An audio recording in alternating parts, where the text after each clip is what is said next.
صدقہ فطر رمضان مبارک کی آمد سے پہلے یا رمضان مبارک کی آمد ہوتے ہی پہلے روزوں میں ہی کیا ادا کر سکتے ہیں؟ بہت سے لوگ یہ سمجھتے ہیں کہ شاید صدقہ فطر بالکل آخری ٹائم پر آخری روزے میں یا عید کے دن ہی دیا جا سکتا ہے، اس سے پہلے نہیں۔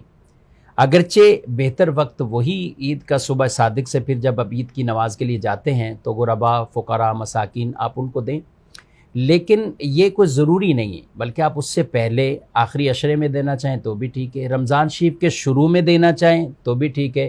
حتیٰ کہ رمضان شریف سے پہلے بھی اگر کوئی دے دیتا ہے تو اس کا بھی صدقہ فطر ادا ہو جائے گا۔ تو صدقہ فطر کے لیے یہ آخری دنوں کا انتظار کرنا یہ کچھ ضروری نہیں ہے، بلکہ آپ کوشش کریں کہ رمضان شریف کے اندر بالخصوص ایسے لوگوں کو آپ شروع سے ہی دے دیتے ہیں کہ آپ کے صدقہ فطر کی اس رقم سے ان کو سحر و افطار کے معاملات میں اگر آسانی ہوتی ہے تو آپ ایسوں کی ضرور آپ مدد کر سکتے ہیں، اور صدقہ فطر اسی کو دیا جائے گا جس کو زکوٰۃ دے سکتے ہیں، جس کو زکوٰۃ دی جا سکتی ہے صدقہ فطر بھی اسی کو دیا جائے گا۔ تو ان احکامات کا خیال رکھتے ہوئے آپ پہلے بھی صدقہ فطر دے سکتے ہیں۔